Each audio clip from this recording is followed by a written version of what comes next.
Hello, everybody. It's me, Roberto.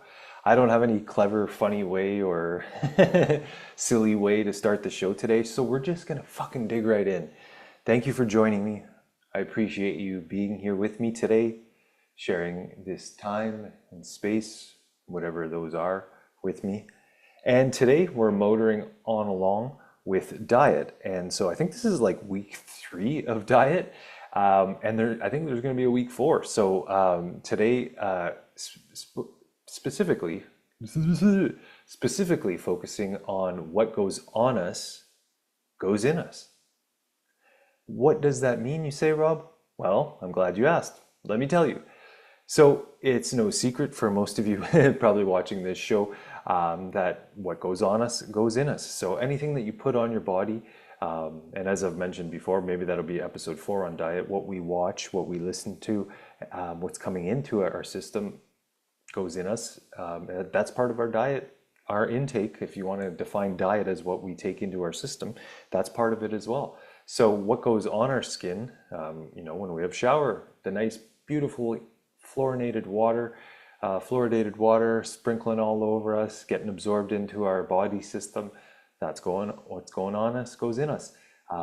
Cosmetics, everything, soaps, body washes, toothpaste. I made a list. Deodorants, what else? Shaving creams, aftershaves, skin creams, colognes. The list goes on. More so, even if you're women, if they have makeup and all those different products and things. There's just so much that we're exposed to. That the way I grew up in Ontario, Canada, in the 80s, those were just the natural things that guys, all the shaving creams, colognes, aftershave, skin cream, there's all this stuff that is part of our regimen that we were raised with, that we never really questioned, who provides this stuff? Why is it provided to us? What purpose does it serve? Do we really need it? So those are all the tough questions we have to ask that I started asking probably in 2010, 2011, and when I guess I had maybe one of the first stages of my spiritual awakening, being like, what the hell is really going on? And wanting to be a little bit more natural and starting to analyze all these things. And, especially, and even another thing that we don't realize that goes on us and goes in us is laundry detergents and those really smelly, horrible, fragrant dryer sheets, like Bounce or whatever, Bounty, I don't know, wherever you guys are, you might have different versions of it, but here in North America, I think they're Bounce, and I'm sure there's other flavors or brands or whatever, but they're all the same. They're just really, really fragrant fabric softeners. There's another one. Why do we need all this stuff? Pardon me, as I drink distilled water, so that's minimizing what's going on in my diet, what's going on in me. Charged, distilled, blessed water, which is a really good place to start because, even if you can't, if you can so getting to the water thing, I was going to mention that a little bit too, because I did mention going for a shower. Who knows what the hell kind of crap they're putting in city water? It's chlorinated, fluoridated, and whatever else. God only knows what they're putting in it. So you can get little attachments for your shower head that have filters, which is probably a good idea. And also on the waterfront, I've mentioned I did that in a former episode, so I'm not going to dip into it too much. But drinking natural spring water, filtered water, distilled water, whatever you feel is the best for you. Do your own research, feel it out, ask your spirit, say what really fulfills my divine true nature, and you'll get the answers if you do a mind to heart chop and shut off the monkey mind and just really listen. Your body will tell you what it wants and what it doesn't want. And years ago, that's what kind of I think I felt like, just over toxified from just my whole life, not to mention all these cosmetics and products. And I keep saying cosmetics. I guess cosmetics are maybe they're just geared towards women, but I always think of makeup as that, and I think of cosmetics as the cosmetics section at the pharmacy or whatever, the grocery store, which contains products for men as well. So we'll group those all into there because there's shampoos and conditioners and whatever else, body washes, right?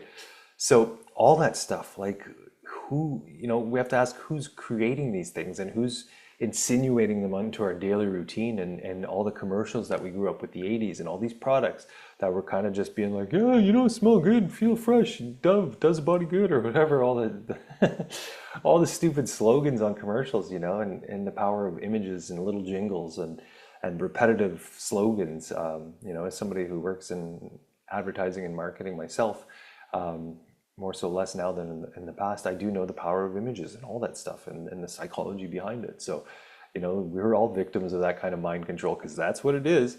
And it just gets ingrained in you, especially when it's just so pervasive in our culture, especially back in the day when everybody was kind of watching the same few TV channels and stuff. And nowadays it's a little bit different. So, but back in the day, as I've mentioned before, it was pretty consistent. So everybody was getting the same programs fed to them through the boob tube, the Tell Live Vision, tell you what to vision machines. So just looking at my notes here, and I'm doing my best not to squint. I took my glasses off because I don't want you guys looking at the reflection from the lights, I want you to not have to be distracted by the reflective lights. So I'm doing it for you guys. I'm going blind for you guys, because everything I do it for you.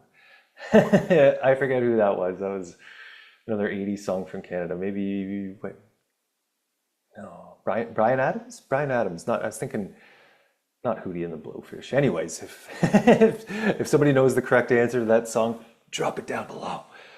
So yeah, back on track. What goes on you goes in you. And so 2011, 2010 or whatever, when I decided to quit my job and take a micro retirement and just really started doing research on things, I started analyzing all that stuff. And I think one of the first things that I started eliminating from it was I was getting bad razor burn.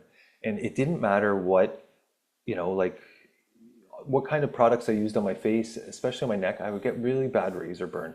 And so that was like, enough's enough. So I ended up just, making small switches. First of all, I guess the best thing to do is to see if you can find natural products. If you're really you still want to use these products, you think that they're necessary, then that's fine. But try to find more natural products. And there's stuff out there. I don't have any, I'm not sponsored by any products or anything like that. And I don't have any recommendations for you.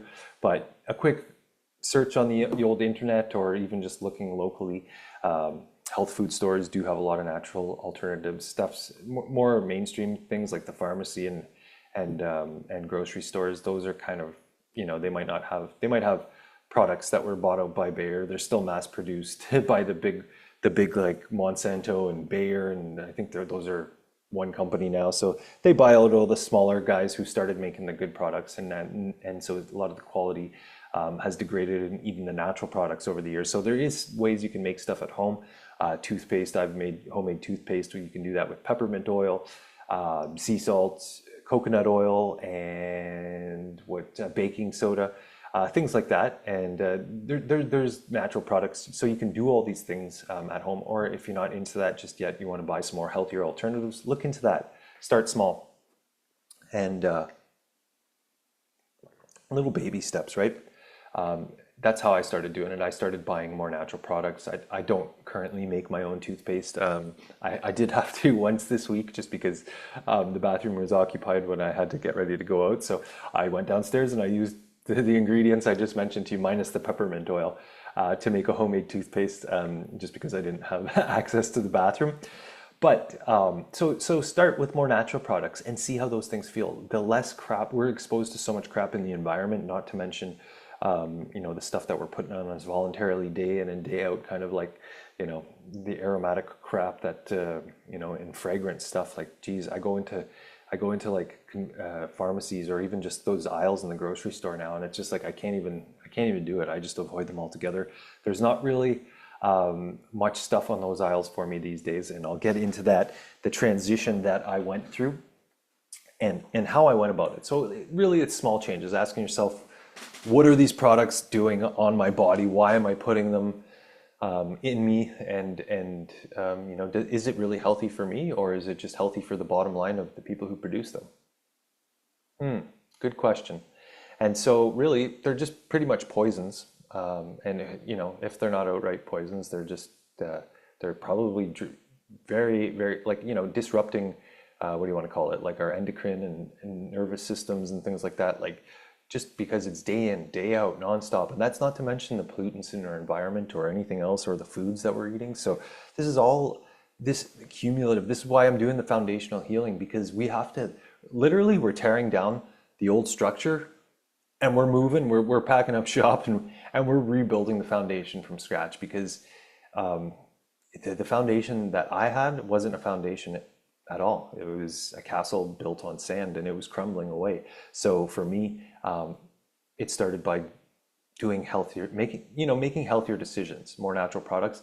Eventually, where I am today, I started eliminating those things altogether, and I'll kind of tell you how that progressed through that.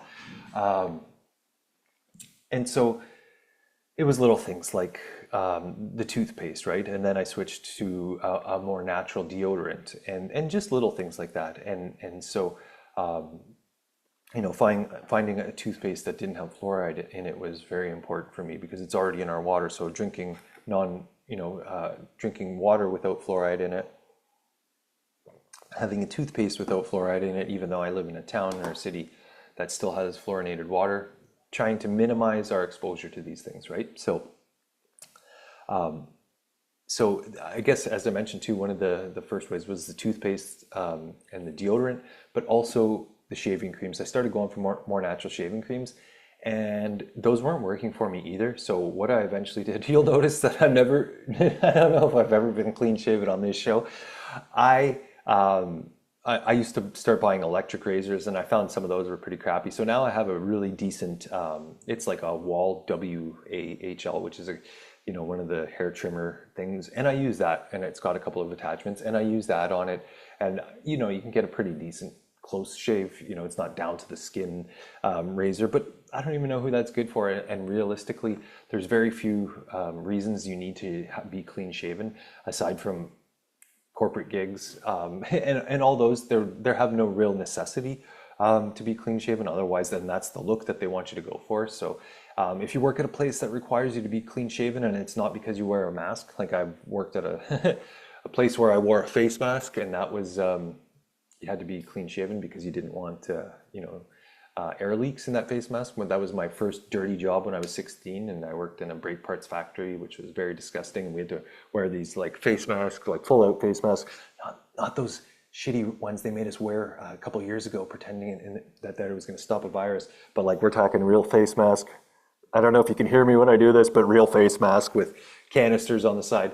And that was not cool. So I lasted 2 weeks at that job before I got fired for getting in an argument with my boss. But that's not the place for any human being, to be honest with you. So,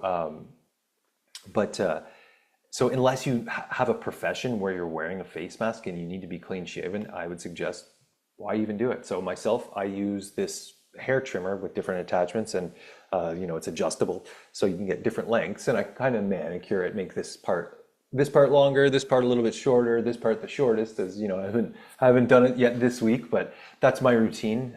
So unless maybe if I ever become a commercial pilot one day, they need to be clean shaven. You can keep a mustache, but your face, if the oxygen masks come down, it has to be, make sure that it's a tight fit for you. So there are professions out there that you need to be clean shaven for. I'm not saying that that's not the case, but if you don't have one, then why do you even need to shave? So, first of all, razors, fucking expensive, ridiculous. And so, doesn't matter how good the technology is, they can't invent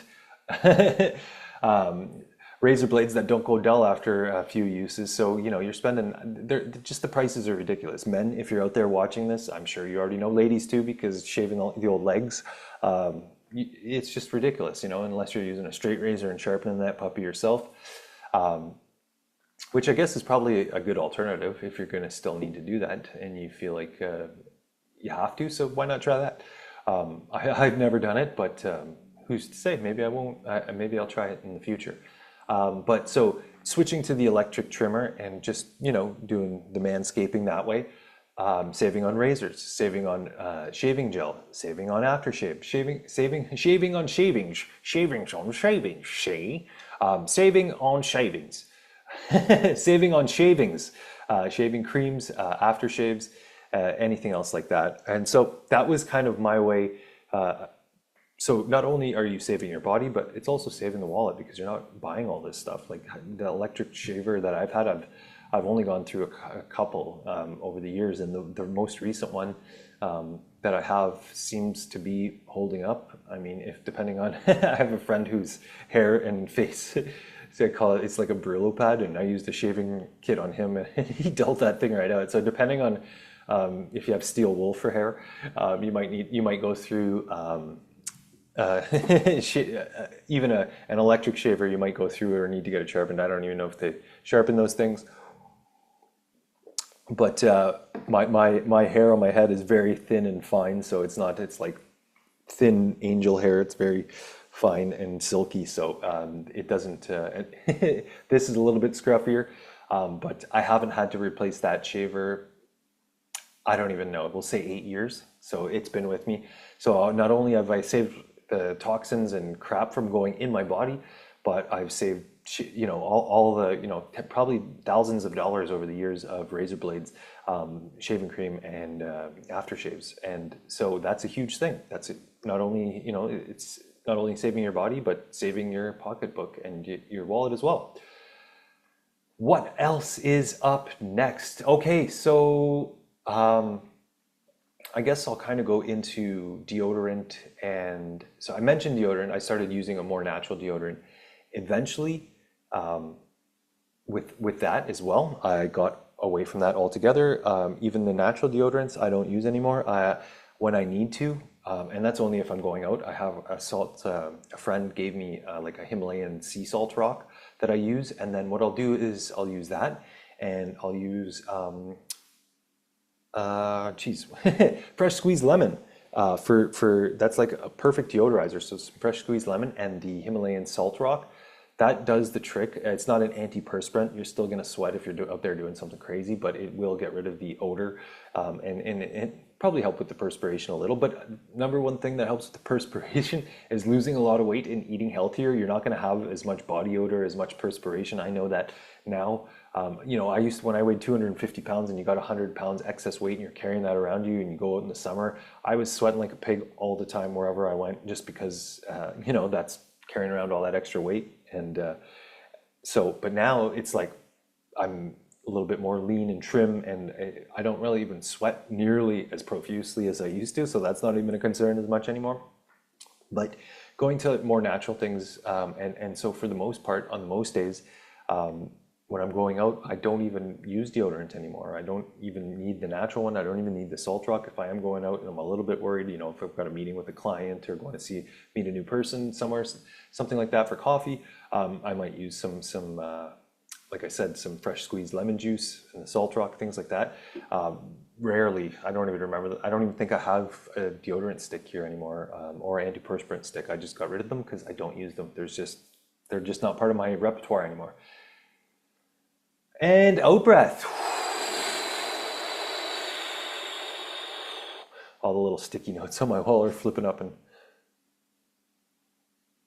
All right, so thank you guys. I love you so much. Thank you for joining me on this journey. And everybody, the last video only got 2 views, so I guess people didn't like it, or Facebook didn't like that I was talking about the food, or YouTube or whatever didn't like what I was talking about because they didn't share it with anybody, or people just didn't watch that one. It was all about what we eat and how much and who decides our food. So if you haven't watched that one, please go back and watch it, because I thought it was a good, interesting episode talking about the energetics behind our food and growing our own food, which is really awesome and synchronistic, because I was walking down the street the other day, and this lady out front on her, she had like a little A-frame sign with a pamphlet that says, "Please take one," and it was called The Aligned Gardener. And I want to learn about gardening, and she's hosting workshops. So we're going to do a workshop. I'm going to help her with some video and photography work. But that episode was about the energetics of growing our own food, and it was just kind of scratching the surface. But it was really interesting, and I'm going to probably do further episodes on that as I get into growing my own food. And I think it's a wonderful thing. So I got a little sidetracked, but if you haven't watched the last episode, please go back and check and watch it and let me know what you think about that episode. It'd be wonderful. So next up, I guess, was for me was getting rid of the body washes and soaps. I still have the hand soap here and there. You can, as always, you can find more natural stuff. But if you use a little hand soap here and there, that's all I use here and there. Soap in the dishes and things like that. But you can get healthier alternatives. So Castile soap, it's either Castile or Castile soap. I don't know how to pronounce that word.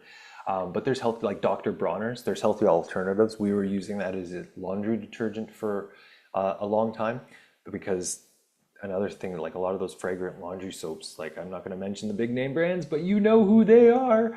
And so all that stuff that, what goes on you goes in you, and it's our clothes. Let's not even get started on what our clothing is made out of, because it's all, anything that's not natural fibers is petroleum-based products.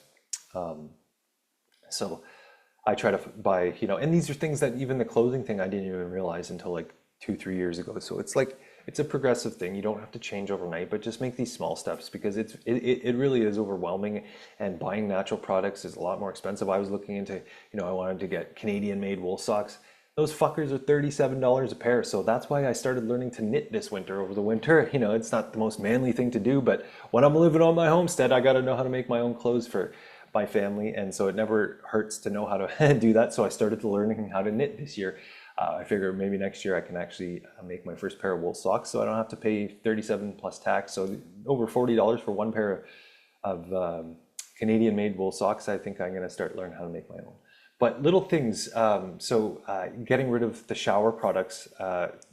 Again, another transition that I did was moving to more natural products for a while, and then I started being like, do I really need these products? And so I started not using them every day.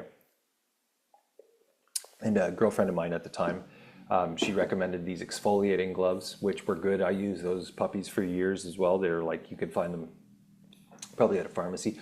I would look for more natural ones, because these ones were, who knows what they're made out of. You could tell they were like plasticky, and I didn't think anything too negative of that at the time. But I used those exfoliating gloves for years. They were really handy. And but now I've moved on to what I do is I have just a cotton face cloth. And so I'll leave that in the shower. And I don't even really use any soaps or anything in the shower anymore either. Even shampoos and conditioners, I might use a conditioner once in a while, just to keep the hair, but realistically, I don't even do that very often. Just going down for dip in Lake Ontario, I find that really makes my hair and skin soft, if depending on the quality of the water. But I go down there and I dunk in the lake. I've been doing it even all winter. If it wasn't way too cold, if it was just below zero, I'd do the Wim Hof cold plunge, and that just, there's no substitute for fresh water. So if you can go and if you have a fresh water source close by, you don't even need soaps and stuff like that. There's really no need for them. Otherwise, to feel a little fresh, maybe the private parts, if you're going out on a date or something like that, still might want to brush those areas up a little bit more. But now, before I go for a shower, I found a boar brush. So it's boar bristle. And so I do a dry brush of my skin and try to do it in a sacred manner and give thanks to my body, and do a dry brush before I jump in the shower. And then in the shower, I just use a cotton face cloth, and then kind of, real hot water, and then scrub that. So get, the excess, if there's any dry skin flakes from the boar brush, get that all off me. And of course, still getting soaked in by the delicious fluorinated water. But it is what it is for now until I make the next change and either get a shower head filter, or just move to a place where I can have my own filtration system or whatever, or have spring water or well water, something healthier. It is what it is. Baby steps. Don't let it overwhelm you. One thing at a time. Our bodies are very resilient. We can heal. And that's all part of rebuilding our foundation. So it's one thing at a time, and so it's hard to snap your fingers and make those changes overnight, because the old patterns kind of tend to suck you back in and things like that. But eventually you'll get there. So pardon me for a second. I'm just gonna take a look so I don't have to squint for you guys. I'll just take a look. So yeah, so I started replacing pretty much. I think that's kind of covering it all. So the toothpaste, getting rid of the soaps, the face creams, the aftershaves and all that stuff, and the shaving creams and all that stuff. And so I replaced the face creams with coconut oil. So instead of any face creams or anything like that, just coconut oil here and there. And I try to even use as little of that as possible. I know that in the winter here in Canada, dry skin is a big thing. So if you're going out, you know, you want, if you have dry skin, you know, I used to cake the coconut oil on and then kind of wipe it off, but now I just use it as required, because it's also, it's kind of, I've heard some places that you should let your body oils naturally produce, and not clog the glands and things like that, the skin. So, you know, if you're gonna go out and, you know, have a shower a few hours before and let your skin kind of naturally produce its own oils, and then use the coconut oil sparingly, only if you have to. So most days I don't even use it, and you know, now I don't even coat my whole face with it or whatever. I just maybe around the nose or right here, wherever you get a little bit of dry skin. So I use it sparingly. And so also for hair products, if you do need to use some, there's a lot of more natural products out there, just something like a hair wax, or a putty or something, you know, just look for more natural products. For a long time I was using hair wax, and now I don't even really use it. It's like, I don't, I don't really feel a need to it, especially if I'm wearing a hat or whatever. And then also medications, so like topical medications, if there's stuff, you know, for rashes and things, try natural stuff. Like, there's so many resources online, and if not, go to the library, find natural remedies books. This stuff's been around for 30 years, and it's even more accessible. It's just not mainstream. If you go to your doctor, he's going to prescribe, well, most doctors, they're going to prescribe stuff that, you know, is probably unnecessary. So for a lot of topical, you know, skin infections, things like that, try oregano oil, try natural things, Google different things, find different products, different things that you can, different, you know, well, more natural products, or just, you know, oregano oil. There's companies that produce it. It's pretty much, it's not even a product. It's naturally made, freshly squeezed oregano oil. So using things like that, right? And, but always do a little sample, because I will tell you that I had an eye infection one time and I didn't want to go to the clinic. I don't know, it was pink eye or whatever. Riding a motorcycle, sometimes you get bugs in the eye and they get infected and things like that. So who knows what it was, but it was really bad. And and I decided to use oregano oil in my eye. Man, that stung. I do not recommend putting oregano oil in your eye unless it's a very unless you've got something like actively attacking you in there, because it stung so bad and I thought I was blind. But you know what? The infection was gone in about 20 minutes. My eye was super red and sore, but I laid there and it was like gone within a half an hour. So it did work, but it was very painful. So I don't think it was worth it. But I think that's about it. So what goes on you goes in you. That is my episode for today, and that is part of our diet, because what we take into our system, doesn't matter how it gets in there, affects our body, affects our DNA, affects our, you know, our divine blueprint, our genetics. And so what if we can minimize that? It's really about building a better foundation and helping ourselves, our body, doing all that we can and not overloading it with excess toxins that aren't fucking necessary. Just because all these companies, all these products, all these stupid things that were sold to us that we thought we needed to, you know, that we were brainwashed and mind controlled into thinking that that's what life was. We don't need all that stuff. And it's just, honestly, so, you know, oh, and that's not even to mention, you know, women's cosmetics, because that's not my forte. There's lots of stuff out there, I'm sure, that's natural. And ladies, you're beautiful the way you are. You know, you maybe don't even need to wear makeup so much anymore. Just wear less of it, and things like that if you can. And because, you know, it's like, oh, what goes on you goes in you too. And so I guess I didn't have that on the list, but I meant to have it. So let's add that now, is cleaning products. You know, you don't realize that if you're using all these harsh chemicals and your, you know, your hands are touching those things when you're cleaning your bathroom or your kitchen or whatever.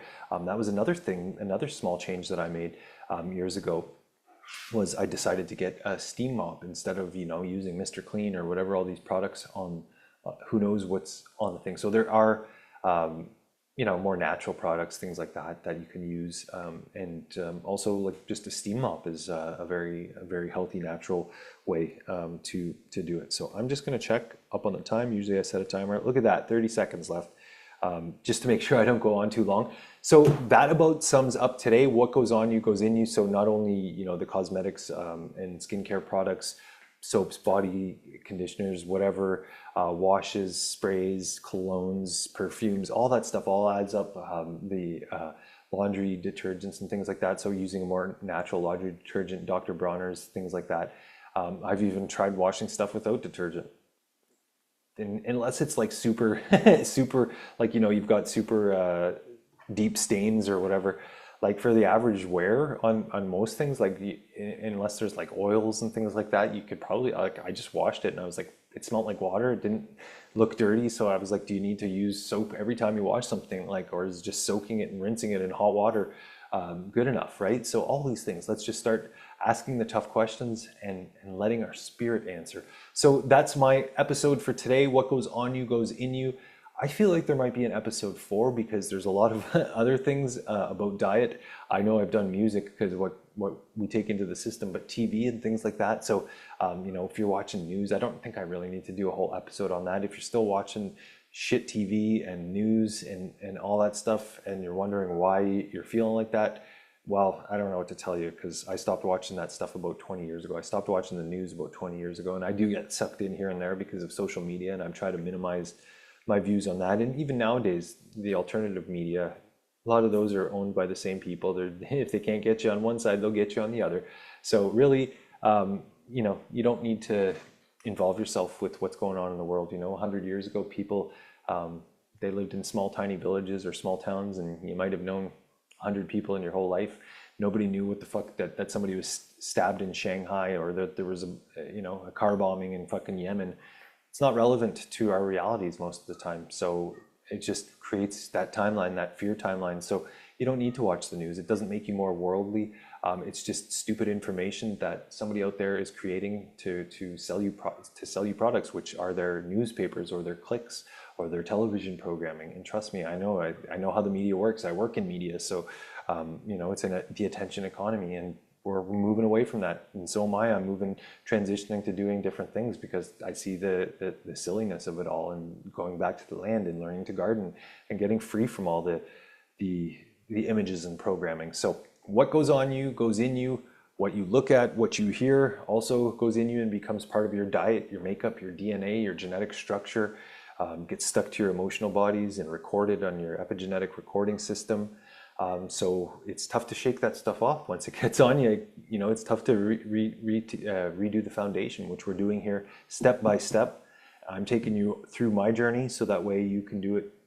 You can see, oh, okay, well, yeah, he's done it. It's, and so it's not necessarily, like I said, snap your fingers and change your life. For some people, that's amazing, and if they do, please share. I love to hear stories like that too. But for most people, it's probably a slow, transition year by year. As I've said before, life's a marathon, not a 100-meter dash. So you don't have to, flip your life upside down today.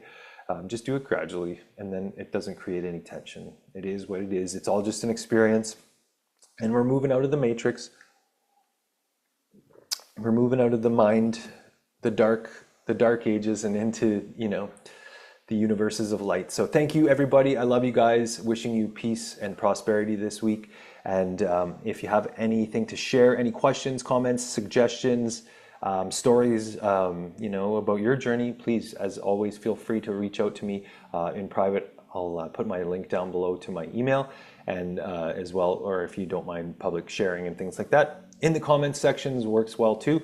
And thank you for joining me. And until we meet again, I don't have a catchy tagline, but just fucking be awesome.